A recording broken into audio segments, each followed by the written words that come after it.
Hi students, welcome to triple E students YouTube channel. So ఈరోజు మనం ఏం చేయబోతున్నామంటే కంట్రోల్ సిస్టమ్స్లో ఆర్హెచ్ క్రైటీరియన్ గురించి మనం ఈరోజు డిస్కస్ చేయబోతున్నాం. So what is mean by RH criterion, దీని ఆర్హెచ్ క్రైటీరియన్ వల్ల వాట్ ఆర్ ద యూసెస్ అనేది మనం ఈరోజు క్లియర్గా చూస్తాం అనమాట ఈరోజు వీడియోలో. So this RH criterion is used to find out the stability of the system. So ఒక సిస్టమ్ స్టేబుల్గా ఉందా లేదా అని కనుక్కోవడానికి మనం ఈ RH క్రైటీరియన్ని యూజ్ చేసి మనం కనుక్కుంటాం అనమాట, whether the system is stable or not. ఓకేనా? సో ఈ RH criterion what is the procedure of finding the RH criterion అనేది మనం చూస్తాం.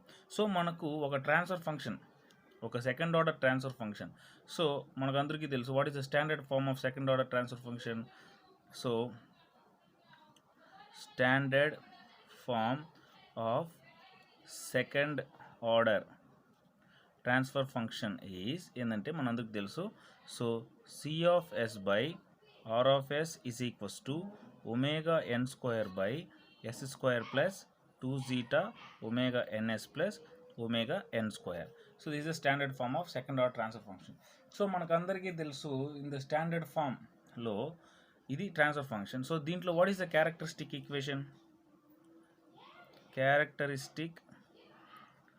Equation is nothing but, characteristic equation అంటే ఏదో కాదు, ఏ ట్రాన్స్ఫర్ ఫంక్షన్ సెకండ్ ఆర్డర్ అనే కాదు, ఏ ట్రాన్స్ఫర్ ఫంక్షన్ తీసుకున్నా denominator polynomial equal to 0, that is known as characteristic equation.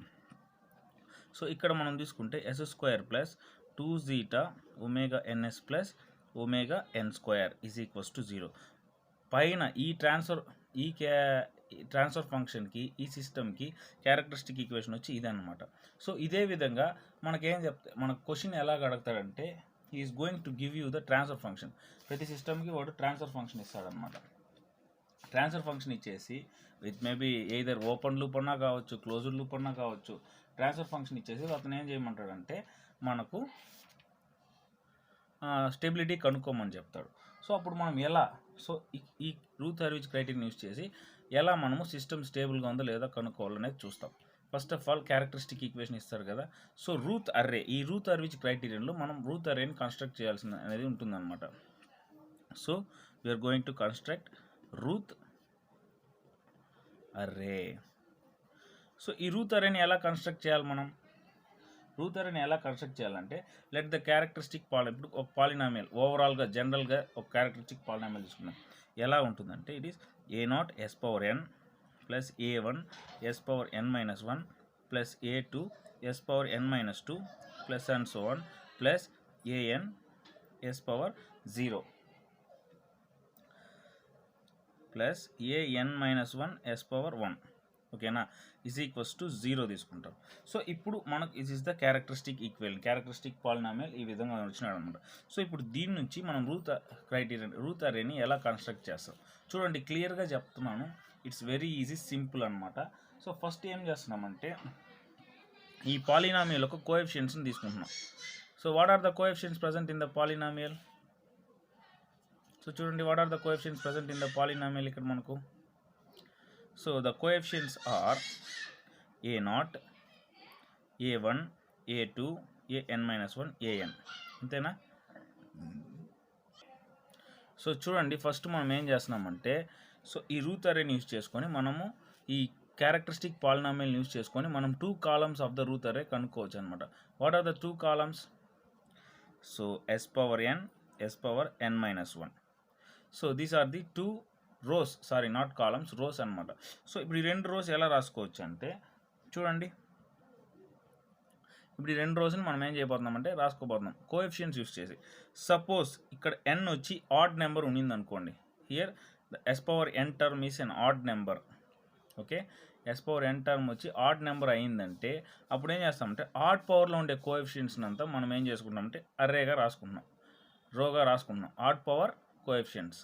So ఇప్పుడు s పవర్ n కాబట్టి a0, a1, a2, a3, a4, a5, A6, A7 and so on like this అనమాట. So ఇప్పుడు ఈ విధంగా రాసుకున్నప్పుడు మనం ఏం చేస్తున్నామంటే we are going to find out the next row. So ఇప్పుడు ఎస్ పవర్ ఎన్ ఉంది, ఎస్ పవర్ ఎన్ మైనస్ 1 ఉంది. What about the next row? So ఈ విధంగా ఉండేటప్పుడు సో ఇప్పుడు suppose S power N minus 2 అనే రోని మనం ఏం చేయాలంటే మనము ఇప్పుడు కన్స్ట్రక్ట్ చేయాలన్నమాట. ఓకేనా, ఎస్ పవర్ ఎన్ మైనస్ 2 అనే రోని మనం కన్స్ట్రక్ట్ చేయాలన్నమాట. సో అప్పుడు ఏం చేస్తున్నాం, what are we are going to do?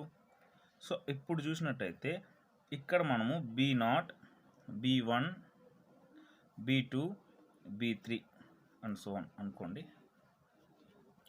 So ఇప్పుడు ఈ రెండు రోస్ నుంచి you are going to find out the B0 term. So చూడండి, ఇప్పుడు మనము దీని నుంచి B0 టర్మ్ కనుక్కోవాలన్నమాట. ఫ్రమ్ హియర్ మనం ఇప్పుడు ఏం చేస్తున్నామంటే B0. So B0 is equals to, so B0 is equals to ఏమవుతుందంటే చూడండి ఇక్కడ B0 ఉందా. So B0 is equals to ఏం చేస్తున్నామంటే ఈ రెండు రోస్ నుంచి ఈ రో ఫైండ్ అవుట్ చేయాలన్నమాట. From these 2 rows we are going to find out the third row. అప్పుడు ఏమవుతుందంటే A1 into A2 minus A3 into A0, A1 into A2 minus A3 into A0 divided by A1 అనేది తీసుకోవాలన్నమాట. ఓకేనా, so ఎప్పుడైతే ఈ విధంగా తీసుకున్నామో next we are going to find out the B2 column, B2 term. So B2 వచ్చి ఇక్కడ చూడండి, సారీ B1 టర్మ్. సో ఇక్కడ B1 వచ్చి ఇది అనమాట. సో ఇప్పుడు ఈ B1 టర్మ్ రాసేటప్పుడు ఏం తీసుకుందామంటే ఈ కంప్లీట్ కాలంని ఎలిమినేట్ చేస్తున్నాం. We're going to eliminate this complete column. అప్పుడు ఏమవుతుంది, so A1 A4 minus A5 A0, A1 A4 minus A5 A0 divided by again this A1 term. So ఇది వచ్చి రూత్ అర్రే అనమాట. So this Routh array is constructed. దీని ఏ విధంగా అంటే determinant array మెథడ్ని mix చేసి ఈ ఒక మెథడాలజీ కనుక్కున్నాను అనమాట. సపోజ్ B2 కనుక్కోవాలా. సో ద టర్మ్ B2 కనుక్కోవాలంటే ఏం చేస్తామంటే ఈ టోటల్ కాలంని ఎలిమినేట్ చేస్తున్నాం. A1 A6 minus A7 A0 divided by A1. ఈ విధంగా we are going to find out the term. So చూసినారా, ఈ విధంగా మనం ఈ టర్మ్స్ని కనుక్కుంటున్నాం అనమాట. So this is the formula for this one. So ఇప్పుడు ఈ మెథడ్ యూస్ చేసి మనకు 3 కేసెస్ ఉందన్నమాట. So what are the 3 cases అనేది చూస్తాం. So case 1 is the normal Routh array.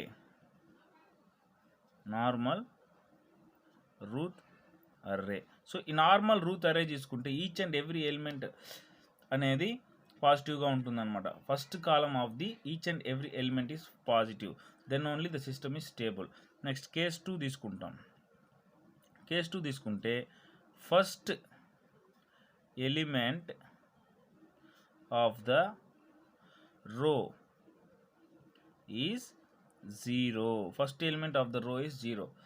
So first element వచ్చి ఏమవుతుందంటే 0 ఇస్ ద కేస్ 3 అనమాట. ఇది కేస్ 2 తీసుకుంటే ఏ row of all zeros,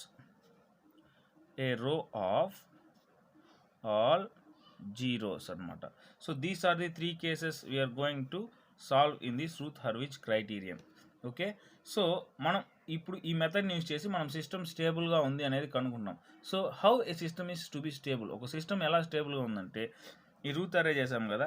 so ఇప్పుడు చూడండి ఇక్కడ A0 A1 B0. సో ఇక్కడ మనకు వాల్యూస్ ఉంటాయన్నమాట రూత్ అర్రేలో. All the elements present in the first column of the Routh array be positive. All the elements in the first column of Routh array is positive. So first కాలంలో ఉండే elements అన్నీ positive అయిందంటే then the system is stable, otherwise the system is unstable. So ఇది అన్నమాట మనకు RH criterion. Okay friends and students, thanks for watching this video. So in the next video we are going to solve a problem on this. Thanks for watching and subscribe my channel. Thank you.